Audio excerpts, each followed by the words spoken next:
하도 계속 오랫동안 노출이 되고 하다 보면은 우리 몸에 축적이 되면서 그런 관절에 영향을 미치게 되고 당뇨, 고혈압으로 그렇게 이어지는 것을 볼 수가 있습니다. 건물로 볼 것 같으면은 건물에 크랙이 가는 현상. 안녕하세요. 지식이 되고 돈이 되는 시간 부동산 클래스의 정재훈입니다. 자, 오늘은 풍수지리를 가지고 부동산을 분석하는 분이시죠. 부동산 풍수 컨설팅 전문가 천동희 대표님 모셨습니다. 어서 오세요. 네, 반갑습니다. 아, 네. 예. 아니, 멀리서 오셨다고 들었어요. 아, 예, 저 계룡에서 왔습니다. 계룡에서. 네네. 아, 예, 감사합니다. 예, 별 말씀이죠. 네. 풍수지리에 대해서 또 많은 말씀 저희들한테 좀 전달해 주시는 거죠? 아, 네, 최대한 제가 아는 한에서 네. 네, 다 말씀드리고 가도록 하겠습니다. 네. 네.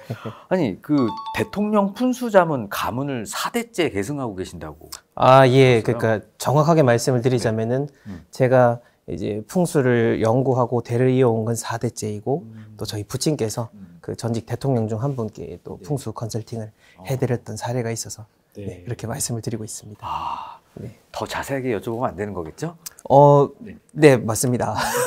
위험합니다. 아, 네, 알겠습니다. 아, 오늘 뭐 굉장히 그 풍수라는 이런 부분들이 저희한테는 약간 생소하거든요. 풍수가 좀 정확하게 뭘까요? 좀 딱딱하게 말씀을 드리자면은 어떤 동양 철학에 기반을 둔 입지를 분석하는 방법이자 생활 철학이라고도 볼 수 있고 또 사회적으로 현대 사회적으로 봤을 때는 뭔가 부자들의 문화, 부자들의 아비투스 뭐 그렇게 이야기를 드릴 수가 있는데 사실 풍수라고 하는 것이 너무 우리가 미신에 가깝게 많이 이야기가 되고 있다 보니까 그런데 근데 우리 역사를 조금만 들여다봐도 모든 국가가 처음 성립할 때부터 풍수를 적용하는 그런 입지관이 들어가 있었고 또한 그 풍수를 향유하는 계층들은 어떤 왕족을 넘어선 사회를 끌어가시는 분들이 누려왔던 문화였죠. 근데 다만 현대에 들어서 이제 그게 조금 왜곡돼서 그렇지 사실 풍수의 역사 자체는 상당히 어떤 귀족의 문화라고 이야기를 드릴 수가 있습니다. 그럼 풍수가 단순히 과거의 이야기만이 아니고 현재에도 그대로 적용이 된다 이런 말씀이신가요? 그렇죠. 예, 똑같이 적용을 할 수가 있습니다. 그게 왜냐면은 풍수라고 했을 때 풍수는 바람과 물이지 않습니까? 네. 바람과 물, 즉 자연에 대한 법칙인 것이고 이 풍수가 어떤 학문화되기 이전을 생각을 해본다면은 쉽게 생각했을 때 비바람을 피하고 어떤 외부의 적들로부터 피하기 위한 그런 동물적인 본능에서부터 비롯된 것이고 그게 이제 학문화되고 현대로 넘어오니까 조금 여러 가지 이론들이 많이 생겨서 그렇지 쉽게 생각할 것 같으면은 시간에 상관없이 우리가 이 지구의 땅을 밟고 있는 한 다 적용할 수 있는 그런 주거관, 입지관이라고 볼 수가 있습니다. 네. 좀 궁금한 게 이 풍수를 통해서 좀 부를 일구신 이런 분들이 좀 있을까요? 그렇죠. 뭐 대표적으로는 이제 조금 밖으로 나가보자면은 미국에 계신 우리 트럼프 대통령. 아, 트럼프도 네. 그렇죠. 트럼프. 이런 풍수에 또 관심이 있었군요. 그렇죠. 트럼프 대통령이기 이전에 사실 진짜 유명한 부동산 사업가지 않습니까? 그렇죠. 예, 네. 예. 이분 같은 경우에는 풍수를 조금 영리하게 활용을 하셨어요. 영리하게 이용을 해서 어떤 아시아 계층에 있는 부호들을 잡기 위해서 풍수지리를 활용을 했고 근데 이거는 이제 어떤 마케팅의 일환으로서 활용을 했는데 우리나라로 볼 것 같으면은 그 삼성을 설립하신 그 고 이병철 회장님 고 이병철 회장님 같은 경우에는 뭐 풍수뿐만 아니라 모든 이런 동양 철학적인 관점들을 실질적으로 그 기업 운영에 그 활용했다라는 그런 야사들이 많이 있죠. 네네네. 그렇게 볼 수도 있고 또 많은 분들이 잘 모르시겠지만은 빌 게이츠 같은 경우에도 빌 게이츠도 그 마이크로소프트 지사를 중국에 설립을 할 때 그때 그 어떤 풍수 마스터를 통해서 입지를 선정했다라는 이야기가 있습니다. 이 풍수가 지금 보니까 굉장히 글로벌이군요. 동양에서만 맞습니다. 하는 게 아니고. 풍수가 이제 귀족들의 문화라고 했는데 유독 이렇게 부자들이 풍수에 관심을 가지는 이유는 뭔가요? 부자라는 사람들은 이 자본주의 사회 속에서 어찌 보면은 조금 더 성공을 더 많이 한 사람이라고 지칭을 할 수 있지 않습니까? 그렇게 봤을 때는 이 사람들이 다양한 각도로서 삶을 바라다 보고 있다라고 보고 있습니다. 실질적인 부를 일구는 것도 그렇고 그뿐만 아니라 다른 여러 가지 요소들을 많이 고려를 하고 있는데 이제 그 중에 하나로서 우리가 어떤 현실적으로 배울 수 있는 부분들 그 이외에 뭐 비현실이라고 하면 그렇지만은 생각하지 않았던 그런 운에 대한 부분들까지도 실질적인 그 부를 일굼에 있어서 큰 작용을 하고 있다라는 것을 사실 알고 있다라는 거죠. 이 풍수가 좀 중요하다는 이런 생각이 좀 드는데 자 그러면 대표님 우리나라 전체에서 풍수적으로 가장 좋은 지역 좀 이런 게 있나요? 이게 참 어려운. 뭔가 느낌이 전 왔어요. 예. 대표님 혹시 사시는 그곳 아닌가요? 예, 맞습니다. 정말요? 예, 뭐 예. 일단 풍수적으로 봤을 때도 좋기도 하고, 네, 현실적으로는 이제 제가 교통이 편리해서, 예, 교통이 편리. 우리나라에 네네네. 딱 중간에 있다 보니까 중간에 있는. 이제 저는 전국으로 출장을 다닌 게 이기다 보니까 네. 계룡이라고 하는 지역은 뭐 아시는 분들은 아시겠지만은 이 조선시대 때 그 서울로 할지 계룡으로 할지 이런 수도를 어디로 정할지에 있었던 후보군 중에 하나이기도 하고 네. 그 예전에 내려오는 그 예언서들을 도참서라고 하는데 그 도참서에서도 항상 거론되고 있는 그런 중요한 입지 중에 하나가 계룡으로서 이야기를 되고 있습니다. 뭐 그래서 그런지 모르겠습니다만 앞으로 또 세종으로 이전하고자 하는 그 여러 가지 움직임도 있고 또 그러다 보면은 계룡도 주목받지 않을까. 예, 그래서 땅값도 오르지 않을까. 그럼 계룡에 땅을 사놓으면 되는 건가요? 예, 그래서 저도 집을 사놓고 집을 사놓으셨나요? 네. 예, 그렇게 지내고 있습니다. 그러시군요. 네. 계룡을 만약에 1순위다라고 한다면 혹시 서울이나 수도권 중에서 풍수지리적으로 네. 일단 집의 가치를 떠나서 네. 좀 좋은 이런 위치가 있을까요? 네, 딱 제안을 잘 해주셨는데 진짜 저는 풍수적인 부분으로서만 이야기를 드리자면은 제 개인적인 생각으로는 용산. 네, 용산 지역이 어쨌든 풍수적인 입지관의 바탕으로 했을 때 좋은 곳이다라고 생각이 드는데 이 풍수에 있어서 제일 중요한 거는 산입니다. 산이 있어야 그 기운이 시작이 되는 것이고 그 산에서 시작되는 기운을 통해서 펼쳐지는 땅, 그 위에 이제 사람이 살아가는 집이라든지 뭐 주요 시설들을 지어야 되는데 용산 지역 같은 경우에는 위에서부터는 이제 북한산에서부터 내려오는 그 기운 그리고 북악산으로 펼쳐지고 그 다음 이제 남산을 중심으로 해서 이제 용산 일대 이렇게 펼쳐져 있지 않습니까? 그러다 보니까 뭐 시대적으로도 그렇고 전통적인 어떤 양반들 그 현대 부자들도 원래부터 생겨난 부촌이 이제 용산 지역이다라고 볼 수 있죠. 또 이름도 또 산이 들어갔어요? 맞습니다. 용해산? 산도 네. 들어가 있고 저도 이제 전국을 다니면서 보면 네네. 신기한 게 뭐냐면은 지명에 용자가 들어가는 지역들이 범상치 않은 경우들이 제법 있습니다. 네. 그렇군요.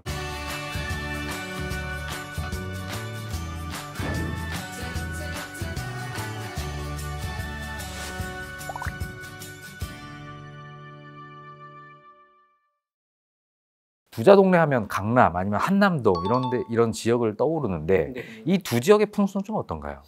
예, 그 한남동 같은 경우에도 용산이라고 볼 수 있죠. 네, 용산이라고 볼 수 있고 한남동이라고 하면은 어떤 자연적인 부촌이라고 보자면은 강남은 현대에 들어서 인위적으로 만들어진 그런 부촌.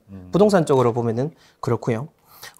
풍수적인 시선에서 봤을 때는 한남동은 아까 제가 말씀드린 것처럼 이런 북한산의 전기를 받아서 만들어진 입지다라고 한다면은 강남 같은 경우에는 밑에 있는 그 청계산, 청계산에서부터 내려오는 그 우면산 그리고 구룡산 그 기운을 받아서 펼쳐진 땅이다라고 볼 수가 있습니다. 그래서 네. 땅 자체로만 보자면은 두 땅 다 어떤 우월한 그런 입지를 가지고 있는 것은 사실입니다. 그렇군요. 네, 네. 저 요즘 또 한강변 아파트가 굉장히 인기인데 뭐 용산 강남뿐만 아니고 마포, 이런 네. 성동 네, 네. 이런 지역은 또 어떤가요? 이제 이걸 말씀을 드리려면은 어떤 그 물에 대한 이해가 좀 필요할 것 같습니다. 물. 예, 네. 물. 풍수에 있어서 산이 있어야 이제 기운이 있는 것이고 네. 물을 통해서 그 기운의 그런 구역이 설정된다라고 이야기를 하고 있습니다. 그래서 서울을 중심으로 볼 것 같으면 한강이 쭉 이렇게 굽이굽이 치고 있는데 제가 어떤 특정 지역을 말씀드리기 참 예, 어렵긴 합니다만은 네, 괜찮습니다. 저희 뭐 예. 구독자분들 다 너그러우셔가지고. 그렇습니까? 그렇게 한데 네네. 그 논문을 보게 되면은요. 이 궁수와 반궁수라는 개념이 있습니다. 물을 볼 때. 네네. 그 활궁자를 보게 되는데 이 활의 안쪽에 있으면은 궁수, 활의 바깥쪽에 있으면 반궁수다라고 해서 그 용산을 보게 되면 이렇게 네. 물이 안아주고 있다고 네네네. 표현을 할 수 있습니다. 그 해당 논문을 보게 되면은 궁수 지역이 반궁수 지역보다는 조금 더 그런 부동산 그 가격이 높게 나온다라는 결과가 있기는 합니다. 네. 네, 뭐 이게 무조건 다 또 그 부동산 입지와 명당의 요건을 그 말씀드리긴 어렵습니다만은 보통 그렇게 그 물을 통해서 잘 설정된 궁수 입지 같으면은 좋다라고 이야기를 할 수 있습니다. 대표적으로 이제 압구정 이렇게. 뭐 그렇죠. 이런 예, 부분을 예. 말씀하시는 예. 거군요. 자, 성수동처럼 이렇게 숲을 끼고 있는 숲세권 이런데 혹은 과천 같은 산을 이렇게 둘러싸고 있는 곳 이런 데는 또 어떤가요? 이건 또 어떤 그 구역을 설정하기 이전에 말씀드려야 될 풍수적인 개념은 산 자체가 유정하다, 무정하다라고 보통 표현합니다. 유정하다, 예, 무정하다. 유정은 네. 그 쉽게 생각하시면 되는데 유정, 정이 있다라는 거고 무정은 정이 없다라고 표현을 하는데 이 산이 나를 잘 안고 있으면은 이제 마치 어떤 사랑하는 사람이 나를 안아준 것처럼 그런 다정한 형태, 그래서 유정하다라고 볼 수 있고 이 반대 뒤에 있으면은 네. 이제 마치 등을 돌리고 있으니까 무정하다라고 볼 수 있죠. 이제 이 개념을 바탕으로 해서 숲세권이라는 지역을 살펴보면 되는데 네. 뭐 성수동이든 과천이든 둘 다 평균적으로는 좋게 볼 수가 있는 입지긴 한데 네. 그 안에서도 그 세부적인 그 산세의 그 유정함, 무정함을 따라서 그 좋고 나쁨이 갈리긴 합니다. 자, 만약에 대표님께서 이제 부동산 가치가 높지만 좀 풍수적으로 좀 약간 안 좋은 이런 네. 집이 있고요. 네. 또 하나는 부동산 가치는 다소 낮지만 네. 이제 풍수가 굉장히 좋은 이런 집이 있어요. 네. 지인께는 둘 중에서 어디를 추천하실 것 같으세요? 지인이 그 집에 살지 말지를 보고 생각을 해야 될 것 같은데 당연히 살 것 같으면은 그 풍수적인 입지가 먼저다라고 이야기를 드릴 거고 살 집이 아니다라고 하면은 부동산 가치를 조금 더 높게 보라라고 할 것 같습니다. 물론 두 가지 경우 모두 다 풍수적인 부분은 다 중요하게 봐야 되는데 그 정도의 차이를 어떻게 두느냐에 따라 다를 수 있고 그리고 이 차이가 나는 이유가 뭐냐면은 내가 살게 될 집이라고 하면은 곧 내가 그 집, 그 해당되는 터의 기운을 받고 살기 때문에 더더욱 더 풍수적인 부분을 봐야 된다라는 거죠. 설령 부동산 입지적으로 좀 부족해서 이 아파트 가격이 많이 상승하지 않는다라고 해도 그 안에서 삶으로 인해서 잘 될 수 있는 부분들, 뭐 예를 들어 하는 사업이 잘 된다라든지 직장에서 잘 된다라든지 자녀가 잘 된다라든지 해서 그렇게 해서 얻어지는 부분들이 더 크기 때문에 풍수적인 입지를 더 고려하라라고 이야기를 할 것 같습니다. 풍수가 여전히 좀 중요한 부분이다. 그렇죠. 네. 실수요 입장에서는. 네네. 네. 그럼 대표님은 또 풍수에서 방향이 많은 것을 좌우한다 이런 말씀도 주셨는데 네네. 방향에서 또 어떤 걸 우리가 좀 뭐 찾아봐야 되나요? 그렇죠. 방향 참 중요합니다. 방향이 중요하고, 근데 또 한편으로는 이 풍수학이 현대 들어서 많이 지적을 받는 이유가 이 방향에 대한 부분이기도 합니다. 왜냐하면은 이 방향에 대해서 해석을 하는 방법이 너무 다 다르거든요. 다른데, 근데 그렇다 해도 그 방향이라는 것이 왜 중요한지를 본질적으로 생각하자면은 동양 철학에서 봤을 때는 이 어떤 이런 세상이라든지 공간이 생겨나게 된 이유는 음과 양에서부터 비롯된다고 합니다. 음과 양이 비롯되고 음과 양이 서로 분리가 되니까 마치 하늘과 땅이라는 개념이 처음 생겨나는 빅뱅을 생각하시면 되는데 그 비어나는 공간에서 기운이 생겨나게 되고 그 기운이 이제 사방팔방으로 뻗어나가면서 각 방향마다의 그 기운의 의미를 갖게 됩니다. 그래서 그 풍수학에서는 각 방향마다 어떤 뭐 예를 들어서 아버지가 앉아야 될 자리, 뭐 자녀가 있어야 될 자리 이렇게 얘기를 해드리곤 하는데요. 그 실제로도 제가 서울에 있는 기업체에 컨설팅을 갔을 때 여러 가지 직원에 대한 문제가 많은 그런 사례였어요. 많다 보니까 너무너무 고민을 많이 하셨고 또 직원들이 그냥 단순히 문제가 아니라 실제 어떤 횡령 배임에 대한 문제까지 있는 곳이다 보니까 그렇게 해서 이제 저희를 요청하셔서 가봤는데 딱 그 사장이 있어야 될 자리에 직원이 있다 보니까 직원이 사장 노릇을 하는 거죠. 예. 그게 가보게 되면 참 맞아떨어지는 경우가 상당히 많습니다. 네. 굉장히 좀 신기한 부분이네요. 네, 네, 꼭 우리 대표님께 컨설팅을 받고 싶은 이런 생각이 드는데 우리가 또 풍수지리 하면 또 수맥 이거 굉장히 중시역이잖아요. 이렇게 네. 수맥을 또 이렇게 하시는 분도 계시고 그렇죠. 수맥이 이렇게 흐르는 집을 피해야 되는 이런 이유 같은 게 있나요? 우선 수맥에 대해서 다시 말씀을 드리자면은 수맥은 사실 전통적인 풍수의 개념은 아니라고 볼 수 있습니다. 수맥 자체를 본질적으로 연구하기 시작한 거는 그 1850년대 유럽에서부터 비롯됩니다. 유럽이요? 네, 유럽에서 비롯되고 그 람세스에 대한 기록을 보게 되면은 예전에 기원전 1500년 전부터 람세스가 그 수맥을 찾는다라는 기록도 있고요. 오히려 서구 쪽에서 더 많이 신경을 써왔던 건데 우리가 이제 현대 사회에서 지금 보고 계신 분들이 부정적으로 생각하시는 수맥이라고 하는 것은 수맥파라고 보시면 됩니다. 수맥파. 예, 수맥파. 뭐 지하에 흐르는 물이 아니라 그 물에서 뿜어져 나오는 부정적인 기운. 그게 이제 수맥파장이라고 하는 것인데 그 수맥파라고 하는 것이 인체에도 나쁜 영향을 끼치고 그 위에 지어져 있는 여러 건축물이든 기계든 다 동일하게 부정적인 영향을 미친다라고 볼 수 있습니다. 그래서 피하는 것이 좋고 특히 인체에 어떤 영향을 미치냐면은 이 수맥파라고 하는 것이 계속해서 노출이 되게 되면은 그 관절에 많이 묻어 나온다고 예, 논문에선 지적을 하고 있습니다. 근데 이게 하루 이틀 정도 이제 좋지 않은 공간에 있으면은 다시 좋은 공간에 왔을 때 그게 희석이 될 수 있어요. 마치 이제 옷에 묻은 때를 보고 바로 치우면 지워지는 것 같은데, 근데 이거를 때를 지우지 않고 오래 방치해두면 나중에 지우려고 해도 안 지워지잖아요. 수맥파도 마찬가지입니다. 수맥파도 계속 오랫동안 노출이 되고 하다 보면은 우리 몸에 축적이 되면서 그런 관절에 영향을 미치게 되고, 또한 그 수맥이 있는 자리에서 오랫동안 잠을 자게 됐을 때 일단 꿈자리 자체가 되게 뒤숭숭합니다. 뒤숭숭하고 잠을 못 자니까 당연히 일의 능률도 오르지 않겠죠. 그리고 실제로 컨설팅 했을 때 그 수맥이 강하게 영향을 미치는 방에서 잠을 오랫동안 주무셨던 분들은 모두 다 공통적으로 그렇게 그 당뇨, 고혈압으로 그렇게 이어지는 것을 볼 수가 있습니다. 예. 그 논문에서도 그렇고 실제에서도 그렇게 볼 수가 있는 거죠. 또한 그 건물로 볼 것 같으면은 건물에 크랙이 가는 현상, 특히 세로로 크랙이 가는 거. 수맥이라고 하는 것이 왜 이런 현상을 빚는지에 대해서는 참 많은 연구를 하고 있습니다만은 아직도 밝혀지지 않기도 합니다.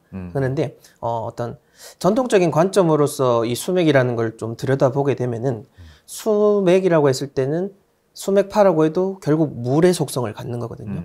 물은 그 전통의 그 목화토금수라고 하는 그 오행의 개념 중에서 수는 강한 흡인력을 갖고 있습니다. 즉 주변의 모든 걸 빨아당기는 거죠.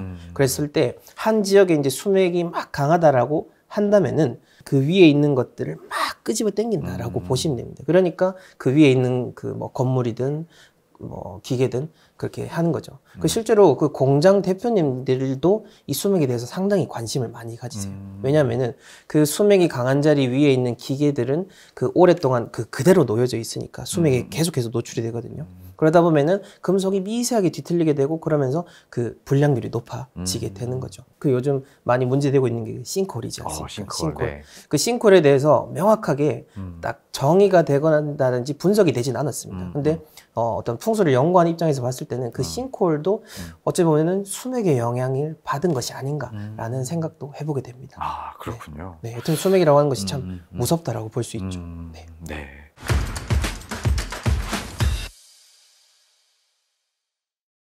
자, 그럼 대표님은 혹시 이런 풍수 컨설팅을 다니시면서 좀 기억에 남는 이런 사례가 좀 있으실까요? 예, 많고 또 당연히 잘된 이야기를 말씀드려야겠죠. 네, 궁금해요. 네, 잘된 사례 중에 작은 그 프랜차이즈 카페를 차리기 위해서 이제 저에게 연락을 주셨고 어떤 입지가 더 좋은지에 대해서 확인을 하고 싶어가지고 두 곳을 정하신 다음에 저희에게 이제 그 의뢰를 요청하셨는데 한 곳은 딱 누가 봐도 그 백화점 뒤에 있는 진짜 유동인구가 많은 상권입니다. 어찌 보면 현실 부동산으로 봤을 때는 그 입지가 훨씬 좋거든요. 근데 반대로 다른 입지는 역 앞이고 대학 앞이긴 한데 그렇게 막 개발이 되지 않은 그런 상권이었는데 근데 저희가 봤을 때는 아무리 봐도 두 입지 중에서는 그 후자, 아직 그 개발을 되지 않은 그 상권이 훨씬 더 풍수적으로도 명확했습니다. 그 어떤 산세라든지 또 그 앞을 흐르고 있는 물이라든지. 그래서 여기를 선택하시라라고 이야기를 드렸고, 앞서 이제 백화점 뒤에 있는 거기 같은 경우에는 또 권리금도 내야 되고, 또 근데 누가 봐도 근데 권리금을 내더라도 들어갈 만한 곳이었지만은 여기를 선택하라고 말씀을 드렸고, 또 저희를 신뢰해 주셔가지고 거기를 선택하면서 일단 권리금도 세이브를 하셨죠. 세이브를 하셨고, 또 거기에 들어가서 새롭게 카페를 여시면서 너무너무 대박이 났어요. 예, 대박이 나셔갖고 1년 있다가 다시 또 다른 곳을 오픈하시려고 또 연락을 주시기도 하셨고, 또 최근에는 그 호남 지역에 계신 한 대표님의 그 사무실을 감정을 해드렸는데, 근데 거기는 참 재밌는 게 뭐냐면은, 그, 오랫동안 사업을 하신 대표님이세요. 그 환갑을 넘으셨는데, 이제 그 본인의 사업장이 괜찮은지 안 괜찮은지를 확인하고 싶으셨던 거예요. 그런데 제가 가봤는데, 너무너무 신기할 정도로 입지도 그렇고, 안에 내부 구조도 그렇고, 정확하게 어떤 풍수에 맞춰서, 마치 제가 그 입지를 정해드리고, 안에 구조를 미리 짜드린 것처럼 정확하게 잘 돼 있더라고요. 근데 이게 가만히 들어보니까 옆에 사모님께서 이제 계시면서 말씀해 주셨는데, 이 대표님이 사업을 하시면서 너무너무 투명하게 하셨대요. 그리고 자기에게 오는 사람들, 직원뿐만 아니라 모든 거래처들한테도 항상 최선을 다하시고 항상 좋은 마음으로서 이렇게 사업을 하시다 보니까 그렇게 나쁜 요소들을 막 이렇게 피해간 게 아닌가라는 생각이 들더라고요. 그 황제택경이라는 책에 보면은 인택상부 천지감통이라는 말이 있습니다. 사람과 집이 서로 통하게 된다. 즉 사람이 어떤 자신의 공간을 잘 관리하고 좋은 마음으로서 잘 지내게 되면은 천지감통 모든 이런 자연의 이치가 도움을 준다라는 의미인데 딱 이 대표님이 그런 사례가 아닌가라는 생각이 들었습니다. 그러니까 네. 이런 걸 보자면은 어떤 풍수적인 입지도 중요하고 또한 그 안에서 지내는 사람의 역할도 참 중요하다라는 것을 저도 알고는 있습니다만은 현장을 보면서 계속해서 깨닫고 또 저도 공부를 하게 되는 것 같습니다. 네.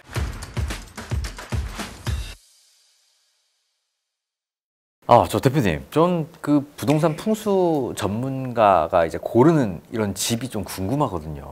예. 풍수적으로 좀 좋은 집, 나쁜 집이 어떤 기준이 있나요? 있습니다. 공개해 주셔도 돼요? 영업 비밀 아닌가요? 예, 근데 뭐 네네. 이거를 종합하는 것은 전문가의 몫이지만은 입지에 대한 큰 부분들은 우리가 다 알 수 있는 상식적인 부분으로서 네네. 이해하실 수가 그럼 있는데 조금만 좀 풀어주십시오. 그럴까요? 그 어떤 사실 세부적인 요건으로 따지자면은 수백 가지가 넘습니다. 네, 한 집에 대한 평가를 하기 있어서는 그렇지만은 우리가 어떤 상식적인 차원에서 보자면은 크게 두 가지로만 생각하시면 됩니다. 하나는 그 집이 위치하는 땅, 그냥 아파트라고 하겠습니다. 아파트가 위치하는 땅 그리고 그 위에 올려져 있는 그 건물의 그 향이나 내부 구조, 그렇게 두 가지로 보고 좋은 아파트를 선택을 하시면 되는 겁니다. 자, 그럼 조금 더 구체적으로 한번 여쭤보고 싶은데. 네네네. 전 일단 지금 약간 궁금한 게 건물의 내부 구조도 중요해라는 생각. 아까도 좀 일부에서도 그렇죠. 내부 구조를 말씀하셔서. 네네네. 내부 구조 뭐 정확하게 어떤 부분을 말씀하시는 거예요? 맞습니다. 이게 우리가 잘 생각하지 못했던 부분이기도 한데요. 아무리 입지가 좋아도 구조가 잘못되어 있으면은 이제 그런 집은 제가 좋은 집이다라고 말씀을 드리지 않습니다. 그러니까 다시 말씀드리자면은 아무리 터가 좋아도 구조가 나쁘게 되면은 그 집에 들어갔을 때는 해를 보게 된다라고 볼 수가 있고 또 반대로 터가 안 좋은데 구조가 잘 돼 있다라고 하면은 근데 이거는 어쨌든 안 좋아요. 왜냐하면은 본바탕 자체가 나쁘기 때문에 구조가 아무리 좋아도 그 밑에 본래의 땅 자체를 완전히 좋게 만들기는 어렵습니다. 이렇게 보시면 되는 거고 그럼 구조가 왜 그렇게 영향을 미치냐라는 건데요. 그 집안의 구조라고 하는 것은요. 그 집안에 있는 그 기운의 방향을 설정을 해주는 겁니다.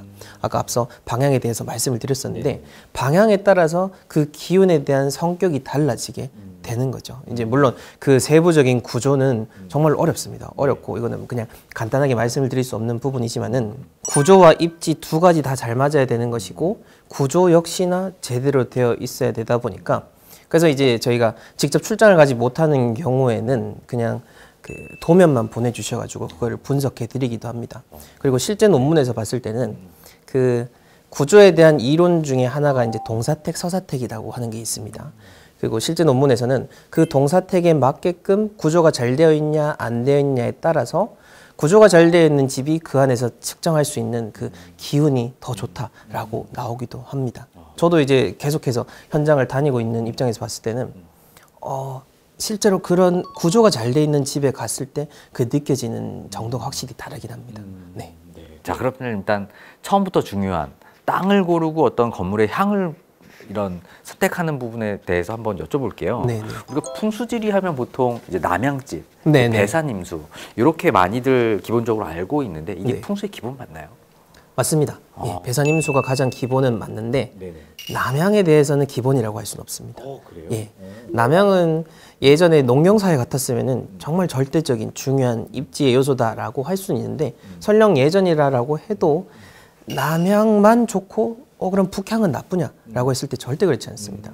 북향집도 좋은 경우가 있고 그 전북 지역의 그 북향집 명당 중에 하나가 그 김성수 선생님이 생각하고 있습니다. 그분이 이제 누구냐면 우리나라 제2대 부통령이셨고 그 고대의 전신인 그 보성 전문학교를 설립하신 분인데 그분이 나신 그 집 지내셨던 그 집이 북향집 중에서도 참 명당입니다. 명당이고 물론 이제 우리가 너무 어떤 이 집에 대한 부분을 부동산적인 시각 어떤 가격에 대한 측면으로 보다 보니까 남향으로 몰리고 있어서 그렇지 실거주를 생각할 것 같으면은 입지에 따라서 그 향을 잘 정했냐 안 정했냐 그것만 봐도 충분히 좋고 나쁨을 가릴 수 있고 남향이라고 해서 무조건 다 좋다라고 볼 수는 없습니다. 아, 그렇군요.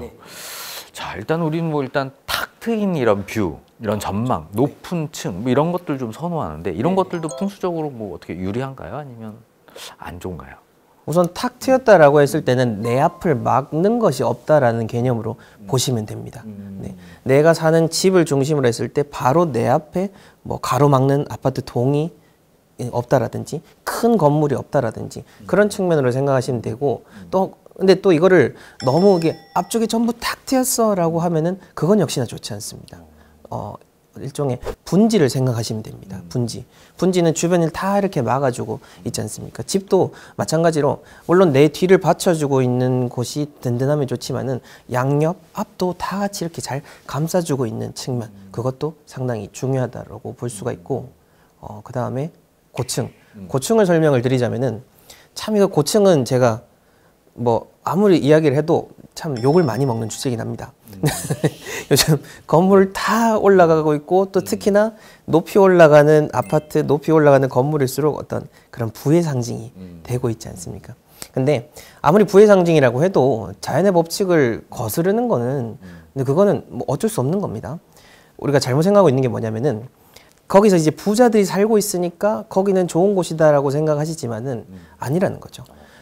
우리가 돈을 벌어서 강남에 오고 돈을 벌어서 그런 좋은 곳으로 가려고 하는 거지 거기에 살아서 부자가 됐다라고 하는 이야기는 생각보다 잘 보기가 어렵습니다. 그렇게 봤을 때 무조건 고층에 산다고 해서 잘 되고 고층에 있는 사람들이 부자니까 아 거기는 뭐 아무 문제가 없어 라고 해서 볼 수 없는 거고 풍수적인 관점으로서 볼 것 같으면은 사람은 이제 땅에 발을 붙이고 살아야 된다라고 이야기를 합니다. 그것은 그냥 통칭으로 하는 이야기이기도 하고 어찌 보면은 자연의 원리입니다. 사람은 자연하고 계속해서 교감을 하면서 살아야지 잘 살 수 있는 존재이고 땅에서 올라오는 그 기운을 먹고 사는 존재인데 근데 올라가면 올라갈수록 우리 몸에 좋은 영향을 미치는 기파 중에 하나인 그 지자기라는 것이 있습니다. 그 지자기, 실질적인 과학적인 개념으로서도 그 지자기가 아파트 4층 정도 높이까지만 가도 지표면의 절반으로 뚝 떨어지게 됩니다. 그러다 보니까 올라가면 올라갈수록 땅에서 받는 그 좋은 기운은 점점 옅어지게 되는 것이고 또 하나 더 문제가 되는 것은 뭐냐면은 높이 솟아있는 우뚝 선 건물은요 양옆에서 막아주는 것이 없습니다. 즉 우리가 배산이라고 했을 때 배산이 왜 중요하냐면은 외부에서 오는 그 불어오는 바람 외기라고 하는데 그 외기를 막아주기 때문에 내 뒷부분 아니라 양옆, 앞까지 이렇게 배산이 잘 돼 있어야 되는 건데 높이 올라가 있으면은 아무리 배산이 돼 있어도 높이 올라가 있기 때문에 외부에서 불어오는 바람을 다 막게 됩니다. 풍수에서 봤을 때 기라고 하는 것은 바람에 의해서 흩어진다라고 했습니다. 즉 땅에서 올라온 기운도 약할 뿐더러 그나마 올라왔던 기운도 외부의 바람에 다 흩어지니까 어떤 그 좋은 기운을 받기가 어렵고 그렇게 봤을 때는 고층에 살았을 때 그런 건강상의 문제 여러 가지의 그곳에 머무르는 사람들에게 좋지 않은 영향을 끼친다라고 볼 수가 있는데 그 얼마 전에 한 예능 프로를 보니까 그 여자 연예인분들끼리도 그런 얘기를 하시더라고요. 뭐 10층 이상 가면은 불임률이 높아진다. 뭐 이런 얘기도 하는데 뭐 불임까지는 제가 정확하게 모르겠습니다만은 뭐 실질적으로 저도 많은 분들 컨설팅하고 이야기를 듣다 보면은 높은 곳에 가셔가지고 어떤 건강상의 문제가 일어났다라는 분들이 참 많으세요. 나는 고층에 살아도 뭐 괜찮은데 라고 하시겠지만은 어찌 보면 저는 그게 타이밍의 문제라고 생각합니다. 뭐 우리가 아무리 뭐 예를 들어서 뭐 해로운 음식이라고 했을 때 해로운 음식 한 끼 먹는다고 해서 나빠지진 않잖아요. 근데 그게 뭐 한 끼, 100끼, 1000끼가 쌓였을 때 딱 임계치가 넘어가면은 그때 그 사람에게 어떤 화로서 일어나게 되는데 기운도 똑같다라고 볼 수 있습니다. 기운의 측면도 본인에게 일어나지 않고 아직 현상화되지 않아서 그렇지 그 나쁜 기운이라고 하는 거는 계속해서 사람의 몸, 그 사람의 운명에 축적이 되거든요. 축적이 되다 보니까 나중에 다시 좋은 곳에 가서 뭐 희석을 한다라든지 그러면 모르겠습니다만은 지내면 지내실수록 분명 좋게 되기는 어렵다라고 저는 이야기 드리고 있습니다. 좀 뭔가 들어보니까 좀 무서운 생각이 좀 드는데요. 예. 아파트에 이제 초고층 아파트 높은 층에 살수록 이렇게 땅의 기운을 받지 못해서 안 좋다 이런 그렇죠. 말씀이시죠? 네. 몇 층까지 가는 괜찮나요? 저는 네. 근데 저는 5층에 살고 있습니다. 5층. 네. 5층에 살고 있는데 딱 제 표준은 이제 5층 정도까지. 5층까지. 까지고 이제 네네. 다른 어떤 입지가 잘 되어 있어서 기운이 조금 더 올라갈 수 있다라고 봤을 때는 아무리 양보를 해도 한 자릿수. 한 자릿수. 네, 한 자릿수. 10층 안에, 네. 9층 안쪽까지는 해야 네, 된다. 네, 네, 네. 아, 그렇군요. 우리가 보통 알라리다라고 얘기하면 그죠? 로얄층, 네, 네, 네, 네. 로얄동 이런 걸 보면 그렇죠. 보통 조금 더 고층을 의미하는데 이게 맞습니다. 오히려 풍수적으로는 좀 좋진 않네요. 그렇죠. 그 고층뷰는 그냥 호텔에서 즐기셔도 네, 무방하다 생각합니다. 삶을 계속하는 건 좀 안 좋고. 그렇죠, 네. 맞습니다. 네, 네, 네. 그렇습니다. 네.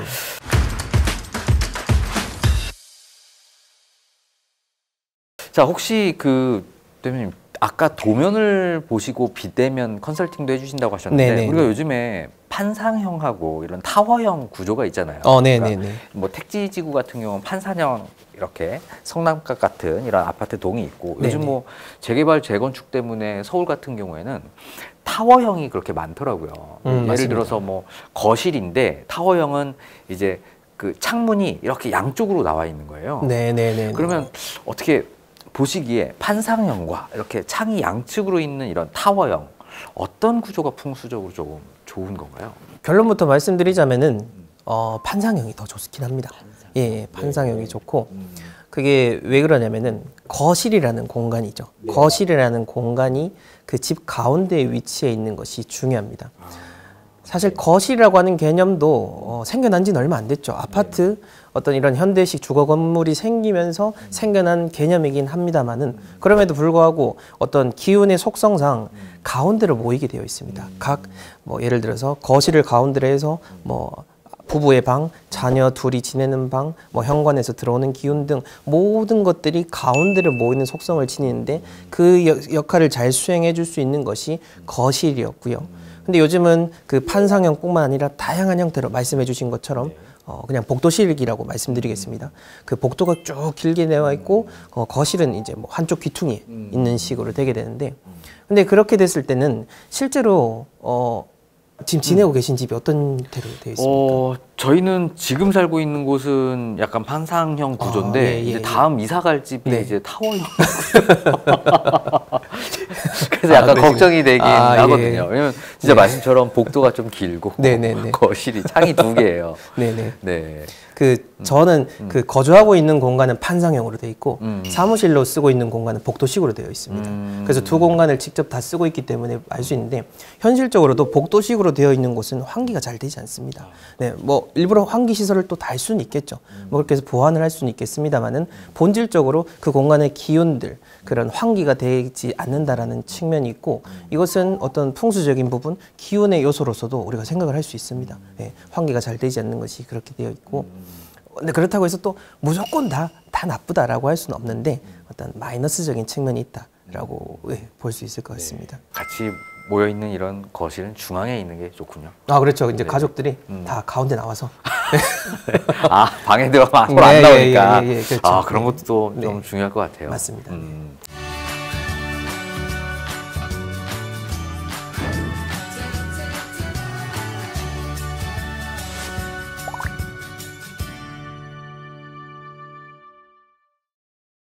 자, 그럼 대표님이 보시기에 풍수상으로 우리 아파트를 고를 때 우리가 좀 주의해야 될 점 이런 어떤 걸 좀 유의해서 좀 선택하면 될까요? 지금 시청자분들한테 딱 말씀드리고 싶은 가장 첫 번째는요. 우리가 풍수적으로라고 얘기는 했지만은 그렇다 하더라도 내가 살고자 하는 집은 직접 가보셔야 된다라는 겁니다. 예, 많은 분들이 이제 풍수에 대해서 우리가 인식을 못 하다 보니까 이거는 뭐 위성 지도라든지 그렇게 뭐 구글 맵이나 네이버 지도를 통해서 쉽게 볼 수 있다라고 생각하시지만은 왜 현실 부동산 입지도 직접 가보라고 하지 않습니까? 발품을 팔아야 된다라고 하는 것처럼 풍수도 똑같고 오히려 더 그렇죠. 왜냐하면은 우리가 이게 눈에 보이지 않는 부분들, 어떤 그 공간에서 느껴지는 기운에 대한 것을 알아야 되는데 그걸 이제 지도를 보고 알 수 있다라고 하면은 아마 그분은 이제 좀 사기성이 강하지 않나라고 저는 생각이 들고요. 그게 가장 중요한 요소고, 그다음 두 번째로 아파트는 그 주된 발코니, 그 주된 발코니를 향으로 보시면 됩니다. 즉, 그 주된 발코니를 기준으로 했을 때 그 발코니가 어느 쪽을 보고 있냐를 보시고 향을 결정하시면 되는 것이고, 이제 그걸 보고 우리 집은 남향이구나, 남서향이구나, 남동향이구나 이렇게 설정을 하시면 되고, 그 다음에 이것도 정말 중요한 부분인데 딱 내가 살려고 하는 아파트 구체적으로는 그 안에 있는 동 라인까지 해서 거기 앞에 가셔서 주변에 보이는 입지를 판단을 하셔야 돼요. 일단 내가 살려고 하는 그 아파트 동과 라인 앞에 딱 서서 이제 보여지는 주변에 그 동이라든지 앞에 있는 건물이라든지 그것만 보시고 어떤 배산 임수에 대한 부분들을 판단하시면 되지, 너무 거시적인 걸로 보시게 되면 오히려 산으로 갈 수 있다라고 볼 수 있습니다. 혹시 대표님께 부동산 그 풍수지리 컨설팅을 받고 네. 실질적으로 집을 옮기신 분도 계신가요? 예, 당연히 많으시죠. 맞나요? 네, 당연히 많으시죠. 제가 하는 일이 네. 그거다 보니까 네. 요청을 하시는 것 중에 하나가 이제 현재 살고 있는 집이 어떠냐와 더불어서 어떤 아파트 단지에서 살면 좋을지에 대해서 저희가 안내를 해드리고 있는데, 최근에 그 되게 유명하신 그 유튜브를 하고 계신 분이셨어요. 이셨고 그 사업도 같이 하고 계시는데, 이제 그분이 좀 여러 가지 좋지 않은 일들이 있다 보니까 처음에는 어떤 사업장이 문제구나, 회사가 문제구나 생각을 하셔가지고 연락을 주셔서 했는데, 근데 가만히 얘기를 들어보니까 그런 생각이 들더라고요. 사업장뿐만 아니라 집도 다 똑같이 영향을 미치거든요. 그러니까 한 개인의 삶에 있어서 어떤 내 지금 이 순간의 운을 따지자면은 시간적인 부분, 그러니까 내 과거에 대한 운도 봐야겠지만은 현재 평행적인 부분으로 봤을 때는 내가 사는 집, 내가 주로 머무는 곳, 내가 주로 일하는 그 공간들, 그것들도 다 복합적으로 생각을 해봐야 됩니다.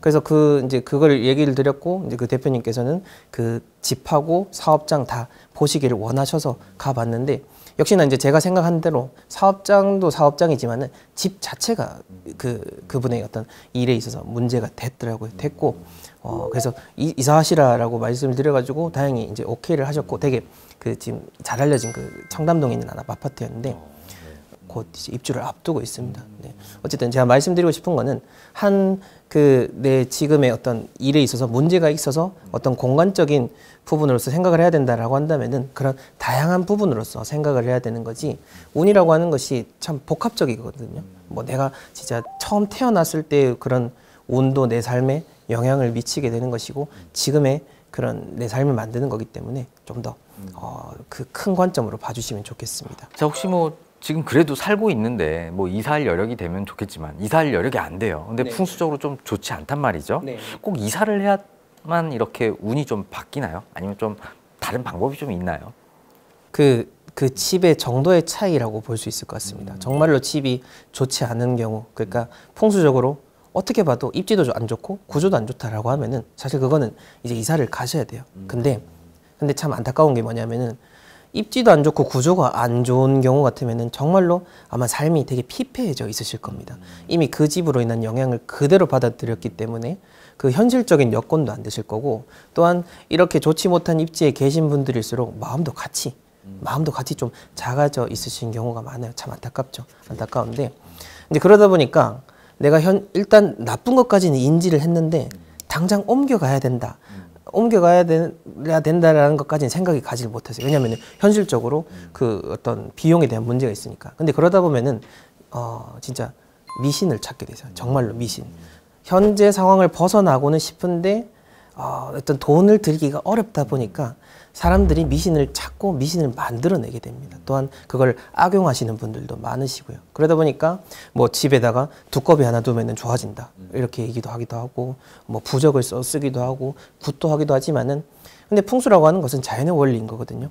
자연의 법칙을 거슬러서 사람이 할 수 있는 부분은 극히 제한됩니다. 뭐 저도 진짜 막 신통한 능력이 있어서 그렇게 사람을 잘 되게 해드리면 좋겠지만은 그게 아니지 않습니까? 그러다 보니까 좋지 않은 집이다라고 했을 때는 사실 냉정하게 생각을 하셔야 돼요. 냉정하게 생각해서 진짜 여기서는 답이 없다라고 하면은 이사를 가시는 게 맞고, 그게 아니라 보완을 할 수 있는 부분이 있다라고 하면은 이제 그때는 어떤 풍수적인 부분들, 다른 것들을 고려하셔서 집을 좀 잘 만드시고 또 집을 잘 관리하시는 것에 초점을 두시면 좋겠습니다.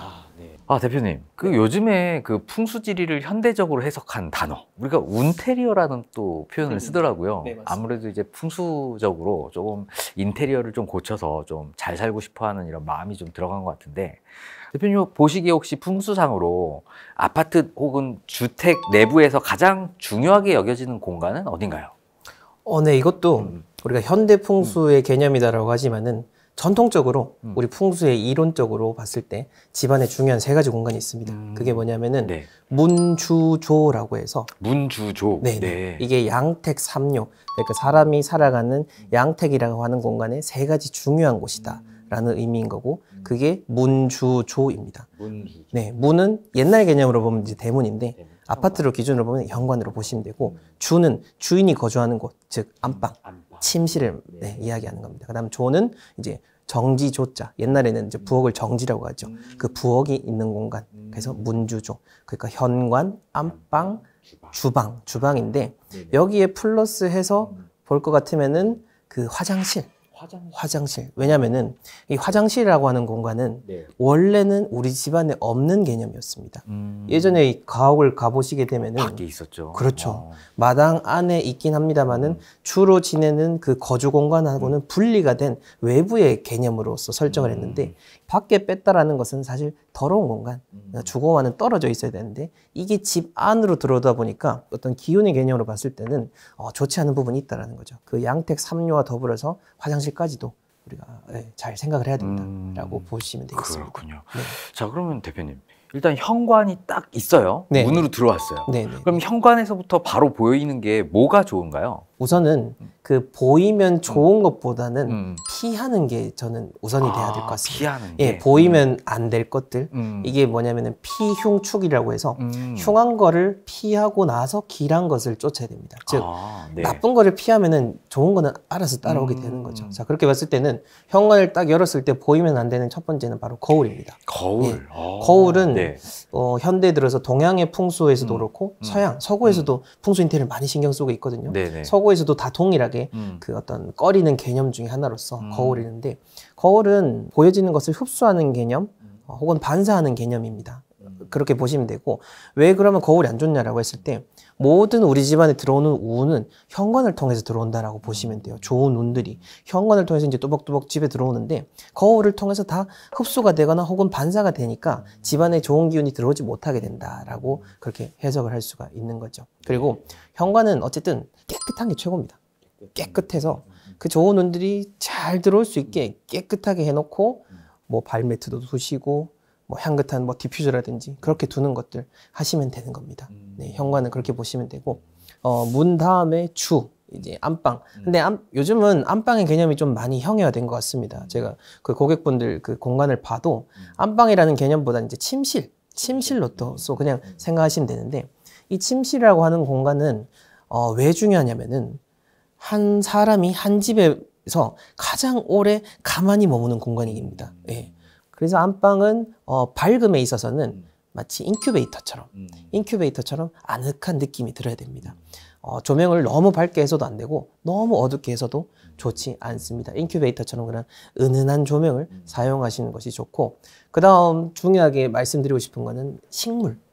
네, 식물. 네네네. 식물은 뭐냐면은 식물 자체만 볼 것 같으면은 주거 공간에 있어서 생기를 전해주긴 합니다. 생기를 전해주고 또 흙의 기운도 전해주고 해서 어떤 기운을 좋게 해주는 역할을 합니다만은 안방에서만큼은 마이너스입니다. 왜냐면은 식물이 우리 집안에 이제 그 내가 자면서 받아야 돼 우리 집에 좋은 기운을 식물이 대신 빨아먹습니다. 왜냐면은 얘도 생명체거든요. 그렇죠. 생명체이기 때문에 그 공간의 기운을 다 똑같이 빨아먹는 존재라 가지고 잠을 잘 때만큼은 이제 식물을 옆에 두는 것이 좋지 않다라고 이야기 드리고 싶고, 이거는 풍수뿐만 아니라 실제로 이거를 연구하는 쪽에서도 그 머리맡에 식물을 뒀을 때 여러 가지 그 인체에 좋지 않다라고도 얘기를 하시더라고요. 맞아요. 그렇게 햇빛이 해서. 없으면 또 이산화탄소를 또 내뱉으니까. 맞습니다. 그렇죠? 맞습니다. 네. 예. 그렇게 보시면 되겠고, 그 다음 주방이라고 하는 공간은 뭐냐면은 내가 가장 적극적으로 어떤 집안의 운을 만들어내는 공간입니다. 왜 그러냐면은 우리가 주방에서 막 많은 재료들을 들고 오고 또 거기서 뭐 재료를 씻고 요리를 만들어서 그걸 음식을 통해서 우리가 건강을 섭취하게 되고 또 불을 떼고 하는데, 그 다른 집 중에서도 어떤 재물운하고도 가장 맞닿아 있었습니다. 왜냐면은 불이라고 하는 것이 그 인간의 삶에서 가장 중요한 부분이기 때문에 그렇죠. 그러한 개념으로 착안을 해서 현대 주거 공간을 볼 것 같으면은 우리 집안의 주방 속에서도 가스레인지 혹은 인덕션, 그걸 항상 청결하게 하는 것이 가장 중요하고, 또한 그 물도 많고 많이 쓰이고 외부의 음식 재료들도 많이 두기 때문에 더더욱더 그런 청결이라든지 잘 닦고 물기 없이 지내도록 하는 것이 참 중요합니다. 그 다음으로 화장실. 화장실은 어쨌든 우리 집안의 운을 빼내는 공간입니다. 사실 화장실은 아무것도 없는 게 최고의 풍수 인테리어입니다. 네. 식물을 두든 액자를 두든 디퓨저를 두든 뭘 두든 간에 사실 그 우리가 욕실에서 뭐 진짜 대소변도 보고 샤워도 하면서 여러 가지 몸에 묻어 있던 것들 눈에 보이지 않지만 튀거든요. 이제 그걸 통해서 오히려 더러운 것들이 많아질 뿐이기 때문에 아무것도 두지 않는 쪽으로만 하시면 되는 것이고, 이제 이렇게 종합해 봤을 때 가장 중요한 거는 어쨌든 관리에 대한 부분입니다. 관리에 대한 부분이고, 또한 현관에 그 좋은 운들이 들어오도록 하고 나쁜 운들이 들어오지 않도록 막는 거. 이제 우리 선조분들께서는 그 개념을 되게 중요하게 생각을 하셨어요. 그러다 보니까 현관에다가 뭐 입춘첩이라고 하죠. 입춘대길, 건양다경, 이렇게 아마 상가라든지 옛날 그 주택들 가면은 많이 보실 거고, 요즘에도 아파트 그 집안에는 해두시는 분들 많습니다. 그게 이제 우리 집안에 그런 정성을 들이는 차원, 그 집안에 사는 사람들이 그 좋은 마음을 내기 위한 차원도 있고, 그리고 또 제가 개인적으로 가장 또 강조하고 있는 것 중에 하나가 바로 소금단지입니다. 소금단지. 네. 소금단지. 이거는 우리나라의 그 단오에서도 많이 행해졌었는데, 왜냐면은 단오가 1년 중에서 가장 양기가 강한 날입니다. 양기가 강한 날이고, 옛날 선조분들께서는 불이 나는 것이 곧 재앙이었지 않습니까? 농경사회다 보니까 불이 타면은 모든 것이 다 타버리기 때문에 불이 나지 않도록 하는 것, 여러 가지 사고가 나지 않도록 하기 위해서 마을 단위에서 혹은 큰 사찰 단위에서 소금단지를 묻는 그런 행사를 해오고 지금도 해오고 있습니다. 네. 이제 그걸 착안을 해서 현대 풍수에 적용을 할 수 있는 거죠. 옛날에는 그 집집마다 소금단지를 두는 게 사실상 어려웠잖아요. 어렵지만 이제 현대 공간에서는 그게 수월해졌기 때문에 소금단지를 그 소금을 넣어가지고 소금단지 현관에 보이는 데 두셔도 되고 신발장 안에 두셔도 돼요. 그렇게 해서 그 비치를 해놓으시면은 집안에 이제 나쁜 기운을 막는다라는 차원으로 네. 보시면 될 겁니다. 소금단지 하나 만들어서 이제 네. 현관에 좀 둬야 네. 되겠네요. 네. 네.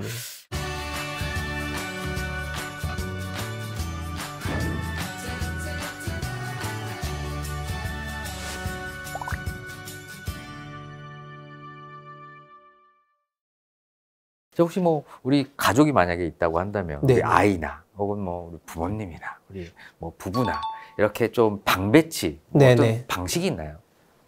있습니다. 있긴 있는데, 근데 네. 사실 그거는 좀 방향에 대한 부분이고, 음. 또 개인의 그런 타고난 그 쉽게 말해서 사주라고 하죠. 그것도 여러 가지 고려하다 보니까 사주도 네네, 그걸 고려해서 방배치를 해서 컨설팅을 해드리는 부분이라 가지고 딱 뭐다라고 이야기 드리기는 어려운데, 근데 한 가지 말씀드릴 수 있는 건 그겁니다.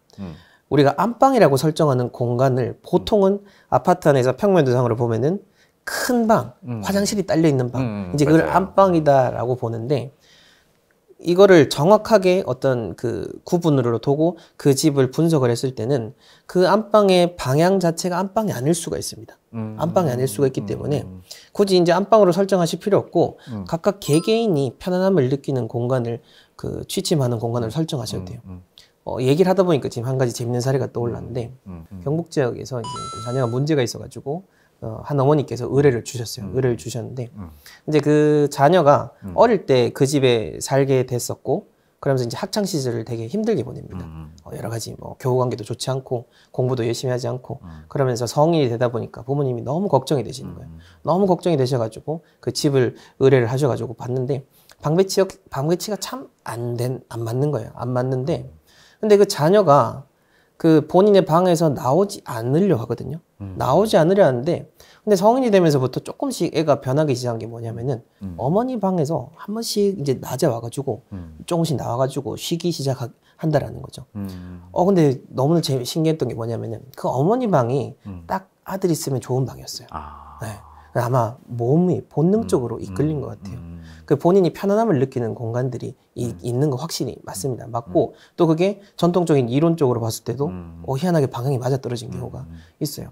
간혹 어떤 분들 보면은 저한테 질문 주시는 분들 중에서 남편이 거실에서 자가지고 걱정이다 라고 하시는 분들이 계시는데, 뭐 물론 이제 두 분이 사이가 안 좋아서 그러실 수 있겠지만은 코골이도 문제가 있을 수 있고, 네네.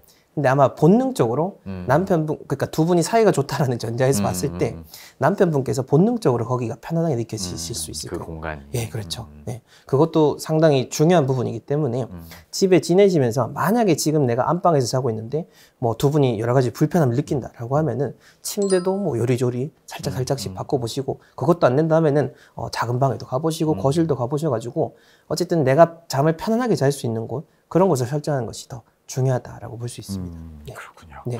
그래서 우리가 보통 이렇게 잘 때 침대를 머리맡이 북쪽이면 죽은 사람이 자는 방향이다 이래가지고 네. 그 방향을 또 피하시는 분들이 좀 계세요. 이게 풍수지리적으로도 맞는 얘기인가요? 그렇죠. 이게 방향의 개념에서 봤을 때는 북쪽이라고 하는 그 방향은 네. 북쪽, 물, 그리고 죽음을 의미하고 또한 새로운 시작을 의미하기도 합니다.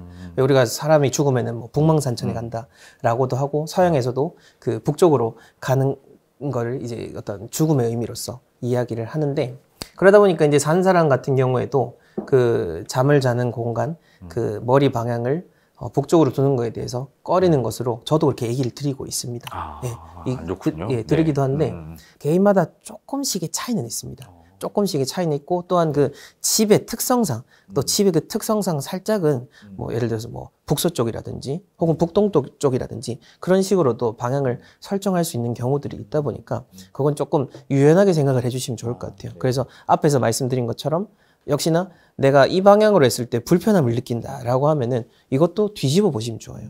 우리 집은 헤드를 못 뒤집는데 라고 하시면은 머리만 바꾸시면 되죠. 네, 머리만 그쪽으로 하셔가지고 뭐 물론 이제 발을 두다 보니까 찝찝하시면은 매트리스 뒤집어서 네.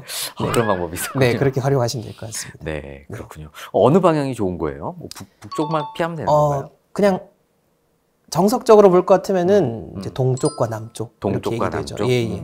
남장북단이라고 해서 이제 남쪽에 머리를 두면은 오래 살고 북쪽에 머리 두면 단명한다. 네, 동부서빈이라고 해서 동쪽에 머리 두면은 부자가 되고 서쪽에 머리 두면 가난해진다. 뭐 이제 이렇게 그렇군요. 이론적으로 풀이는 하는데 뭐 그 무조건 동쪽에 한다고 해서 다 부자가 되는 거 아닙니다. 동쪽으로 바꾸려고 그랬는데. 네, 그건 아니고 이제 잠을 잘 잘 수 있느냐, 내가 편안하게 자느냐 그걸 바탕으로 해서 방향을 설정해 주시면 되겠습니다. 요즘 또 베란다 이렇게 확장하는 이런 집도 많잖아요. 그렇죠. 확장하는 게 어떻게 풍수적으로 좀 좋은가요? 아니면 안 좋은가요? 결론적으로 말씀드리면 좋진 않습니다. 좋진 않고 우리가 발코니 확장을 합법화하게 된 게 이제 2000년대 초반이지 않습니까? 2000년대 초반에 확장을 합법화하게 되면서 사실상 지금 뭐 다 옵션으로 설정을 한다라고 하지만은 거의 다 하시거든요. 거의 다 하시다 그렇죠. 보니까 네, 좀 넓게 살려고. 네, 맞습니다. 그래서 이거는 어찌 보면은 실효에 대한 문제도 있는 것 같아요. 사람들이 다 그렇게 선택을 하기 때문에 제가 그러시면 안 됩니다라고 할 수는 없습니다. 없는데 근데 어떤 집에 부정적인 영향을 끼치는 거는 사실입니다. 그러니까 마이너스 한 3점, 마이너스 5점 그렇게 생각해 주시면 되고 이게 왜 나쁘냐라고 하냐면은 아파트라고 하는 공간은 어찌됐건 우리 전통적인 주거랑 비교를 했을 때 담장이 없는 공간입니다. 담장이 있고 그 다음에 안에 별채라는 것이 있었는데 담장이 있어야 외부의 기온을 1차적으로 차단을 하고 또 그 안에 들어온 기온하고 이게 또 중간층이 섞이면서 이제 사람이 사는 공간에 영향을 미치는데 아파트는 그 구분이 사라졌거든요. 근데 그나마 그 구분을 해줬던 것이 발코니였습니다. 발코니였는데 그걸 확장을 해버리고 다 주거 공간으로 쓰다 보니까 풍수적으로 마이너스라고 볼 수 있고 그럼 이걸 보완할 수 있는 부분이 없냐라고 한다면은 그 확장을 한 공간, 그 공간에는 어떤 주된 활동 공간, 주된 머무름의 공간으로 설정을 안 하시면 돼요. 그러니까 확장한 그곳에다가 뭐 소파를 두신다라든지 거기다가 뭐 진짜 계속해서 앉아서 지내는 그런 공간들을 설정하는 거에 대해서는 조금은 주의를 하시는 것이 좋고 그 발코니 쪽에다가 통창 있는 쪽에다가 화분을 두시라고 이야기를 드립니다. 화분을 두게 되면은 화분 속에 있는 그 흙의 기운을 통해서 좀 더 그 집안의 기운을 보충해 줄 수 있고 또 화분 자체가 생기를 가지고 있으니까 네, 집안의 부족한 것들을 보완해 줄 수 있는 부분으로 볼 수가 있는 거죠.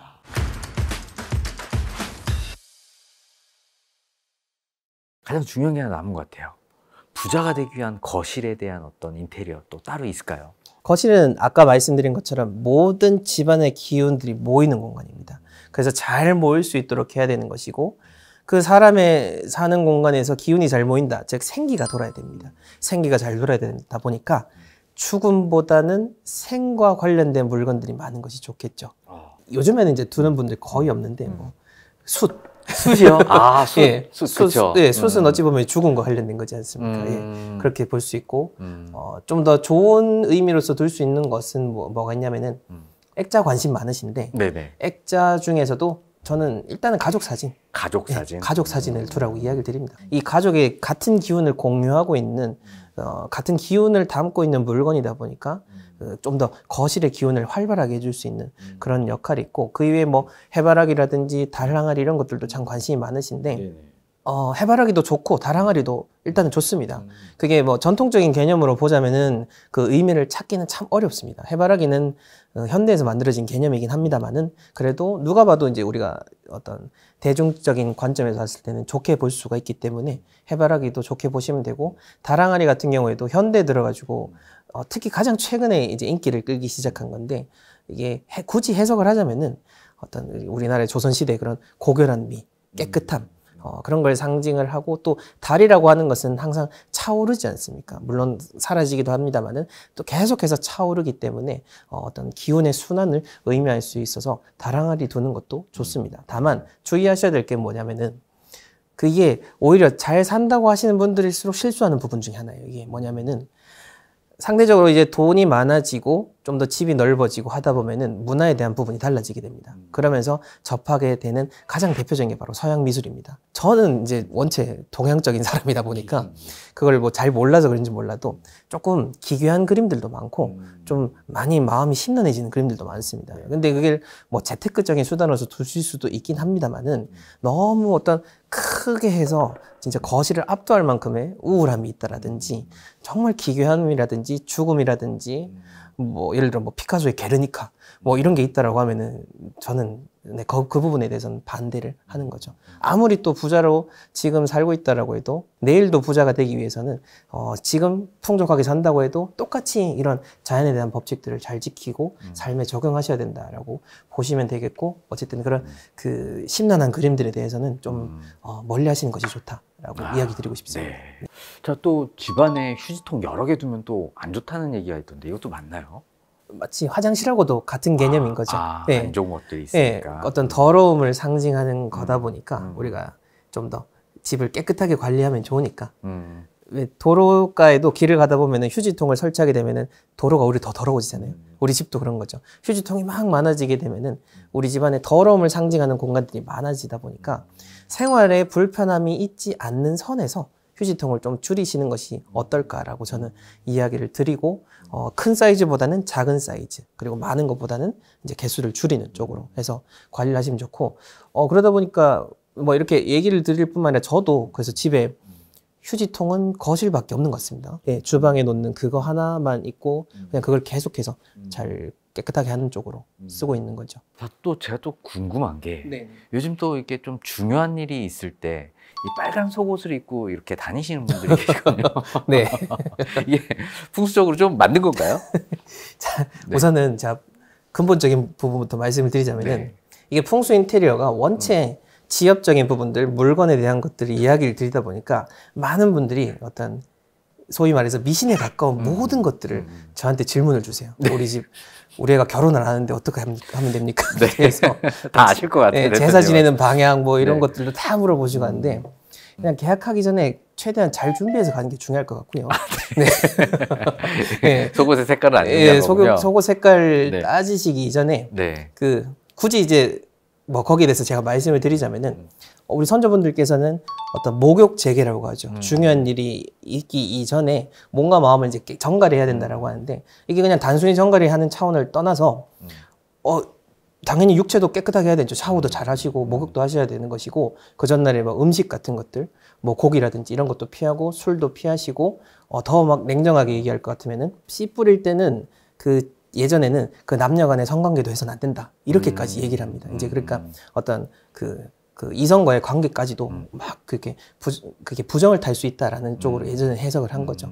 하여튼 그만큼 어떤 정성을 들이는 차원에서 계약을 준비하시고 중요한 일을 하시면 되는 거지, 속옷은 떨어지지만 않으면 됩니다. 네. 떨어지시면 안 되니까 네. 네, 깨끗한 거 잘 다려서 입으시면 됩니다. 알겠습니다. 네. 이 색깔이 좀 중요한 게 아니군요. 예, 네. 예. 네. 자, 오늘은 부동산 풍수 컨설팅 전문가 천동희 대표님을 모시고 풍수를 보는 좋은 아파트 조건 고르는 법부터 복을 부르는 풍수 인테리어까지 다양한 인사이트 들어보는 시간을 가졌습니다. 자, 뭐 귀한 시간 내주셔서 너무 감사드리고요. 네. 오늘 영상이 좋으셨다면 구독, 좋아요, 알림 설정 부탁드리고요. 다음에도 더욱 유익한 영상으로 찾아뵙겠습니다. 감사합니다.